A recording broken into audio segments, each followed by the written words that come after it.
அதிக மணி இன்ஃப்ளோ வந்திருக்கு அண்ட் இந்த வீக்ல அது இந்தியாஸ் ஃபினான்ஷியல் இன்ஜினை நிறைய ஹிட் பண்ணிருக்கு. அக்டோபரோட ஃபர்ஸ்ட் ஹாஃப்ல ஓவர்சீஸ் இன்வெஸ்டர்ஸ் அரௌண்ட் 8,276 crore இந்தியாவோட பேங்கிங் அண்ட் ஃபினான்ஷியல் சர்வீசஸ் செக்டார்ல இன்வெஸ்ட் பண்ணிருக்காங்க. ஏப்ரலுக்கு அப்புறம் இதுதான் லார்ஜஸ்ட் இன்ஃப்ளோ. அதோட சேர்த்து அவங்க ஆட்டோஸ் அண்ட் மெட்டல்ஸ்லயும் ஸ்ட்ராங் இன்ட்ரெஸ்ட் காட்டியிருக்காங்க. ஸோ என்ன ரீசனுக்கு இது நடக்குது?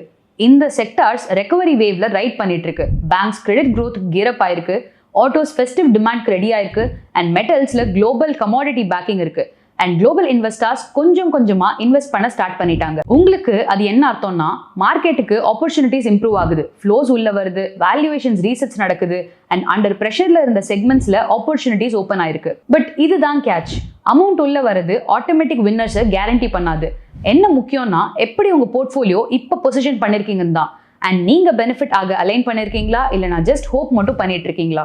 ஸோ மைல்ஸ்டோன்ஸ் 12th நாங்க உங்களுக்கு கிளாரிட்டியோட பொசிஷன் பண்ண ஹெல்ப் பண்றோம். ஆப்பர்ச்சுனிட்டிஸ் ஃபண்டமெண்டல்ஸோட எங்க அலைன் ஆகுதுன்னு ஐடென்டிஃபை பண்றோம் அண்ட் உங்க போர்ட்ஃபோலியோ கெஸ் ஒர்க் இல்லாம கான்ஃபிடன்ஸோட இந்த சைக்கிளை ரைட் பண்றதுக்கு ஹெல்ப் பண்றோம். ஸோ இன்னைக்கே ரீச் அவுட் பண்ணுங்க.